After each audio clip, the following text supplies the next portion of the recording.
राम राम जी। मैं किसी और केस नहीं, अपना केस मनीषा जी का, मनीषा बहन का जो हुआ है उसके बारे में बातचीत करने जा रही हूँ। कुछ ही दिन पहले हरियाणा के भिवानी जिले में एक मामला सामने आया। मनीषा नाम की एक लड़की के साथ जबरदस्ती शोषण और अपराध हुआ। अपराधियों ने उसकी आवाज दबाने की कोशिश की।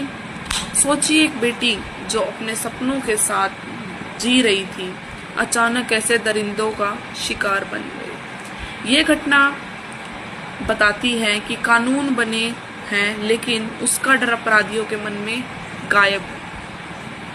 ये घटना बताती है कि कानून बने हैं लेकिन उनका डर अपराधियों के मन में गायब है। आज भी लड़कियां घर से बाहर निकलते वक्त डरती हैं। आज भी लड़कियों को घर से बाहर निकलते वक्त डराया जाता है। माँ बाप चिंतित रहते हैं और समाज चुप बैठा है। तो दोस्तों देखो, कुछ लड़कियां स्कूल कॉलेजेस भी छोड़ देती हैं अपनी शर्म इज्जत के लिए, और उन दरिंदों को अगर उनकी बेटी के साथ, बहन के साथ हो तो उनको पता चले, क्योंकि वो इस चीज की कीमत नहीं जानते कि हमारी बहन बेटी के साथ हो सकती है ऐसी केस। तो मैं सरकार को कहना चाहूंगी, सरकार प्लीज कुछ एक्शन लीजिए इस पर। कानून को कहना चाहूंगी, मनीषा सिर्फ एक केस नहीं है, ये हमारी सुरक्षा व्यवस्था पर सवाल, यह हमारे समाज की मानसिकता पर सवाल है, और यह हमारी न्याय प्रणाली पर सबसे बड़ा सवाल है। हर बार जब कोई बेटी पीड़ित होती है, समाज कुछ दिन गुस्सा करता है, सोशल मीडिया पर पोस्ट लिखी जाती हैं और फिर सब धीरे धीरे टूट जाते हैं। लेकिन अब की बार हम ऐसा बिल्कुल नहीं करेंगे। हम प्रोटेस्ट करेंगे, स्ट्राइक करेंगे, जैसे कि अब धरने पर बैठे हुए हैं लोग भिवानी में।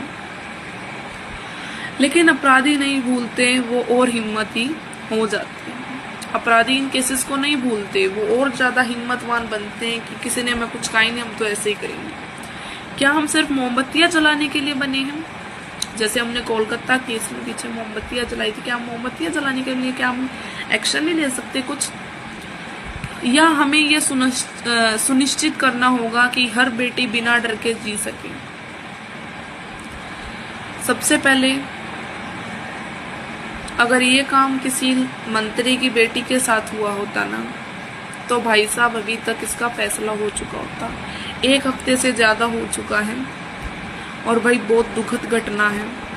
मनीषा को सपोर्ट करें, मैं आपसे गुजारिश करूंगी, मनीषा को सपोर्ट करें, ज्यादा से ज्यादा करें।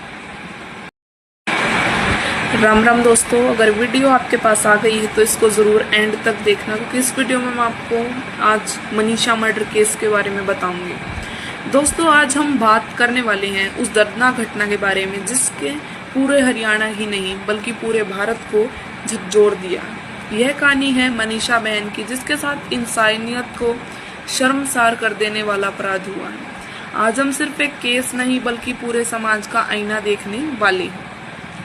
कुछ दिन पहले भिवानी जिले में मनीषा केस सामने आया, जहां एक मासूम लड़की के साथ जबरदस्ती की गई, उसकी आवाज दबाने की कोशिश की गई। ये सिर्फ मनीषा की कहानी नहीं है, ये हर उस बेटी की कहानी है जो इस देश से सुरक्षित नहीं है। आज सवाल उठता है, हमारी बेटियां आखिर कब तक डर के साए में जिएंगी? तो सोचिए, एक तरफ हम कहते हैं भारत माता, दूसरी तरफ उसी मातृभूमि की बेटियां ऐसे दरिंदों का शिकार बनती हैं। मनीषा केस हमें ये सोचने पर मजबूर करता है कि कानून होने के बावजूद अपराधी अब इतने हिम्मत क्यों हैं? हमारी न्याय व्यवस्था इतनी धीमी क्यों है? और समाज में औरत की इज्जत आज भी कमजोर क्यों मानी जाती है? ये केस सिर्फ पुलिस या कोर्ट का नहीं बल्कि हम सबका है। अगर आज हम चुप रहे, कल ये किसी और की बहन, बेटी या माँ के साथ भी हो सकता है। दोस्तों अब वक्त आ गया है कि हम सिर्फ सोशल मीडिया पर पोस्ट ना करें बल्कि आवाज उठाएं, सख्त कानून की मांग करें, समाज में बेटियों की इज्जत को सबसे ऊपर रखें, और दरिंदों को ऐसा सबक मिले कि कोई और लड़की मनीषा जैसे पीड़ा न झेले। याद रखो, चुप्पी अपराधियों की ताकत है। अगर हम सब एक साथ खड़े होंगे तो कोई भी बेटी अकेली नहीं होगी। ये वीडियो सिर्फ एक केस की कहानी नहीं बल्कि हमारी आवाज है। अगर आप भी चाहते हैं कि मनीषा बहन को इंसाफ मिले तो इस वीडियो को ज्यादा से ज्यादा शेयर कर दें, क्योंकि जब समाज बोलेगा तभी अपराधी चुप होंगे। तो जस्टिस फॉर मनीषा। हमारे देश में बेटियों की सुरक्षा के लिए सख्त कानून है। निर्भया एक्ट आया है, पोक्सो एक्ट आया है 2012 में, फास्ट ट्रैक कोर्ट्स बने हैं, लेकिन सवाल है लागू कौन करेगा। ये सिर्फ देखने के लिए एक्ट बनाए गए हैं, लागू करने के लिए नहीं बनाए गए।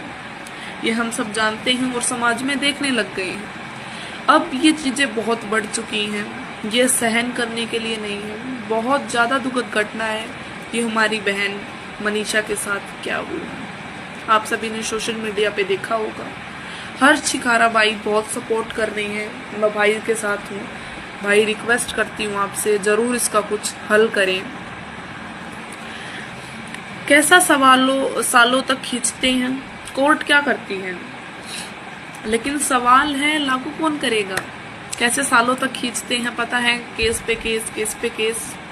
अपराधी जमानत पर बाहर आ जाते हैं, पैसे देती हैं, जमानत तो बंद कर देनी चाहिए बिल्कुल। और पीड़िता को न्याय की जगह डर और समाज का ताना मिलता है। जिसके साथ कुछ हुआ है, जो इंसिडेंट हुआ है, उसको क्या मिलता है, 2 लोग ताना सुनाते हैं। लेकिन कल को उसकी बहू बेटी के साथ हुए तो उनको पता चलता है क्या बीतती हमारे ऊपर। मनीषा केस हमें ये सोचने पर मजबूर करता है कि क्या हमारे कानून सिर्फ कागजों तक सीमित है।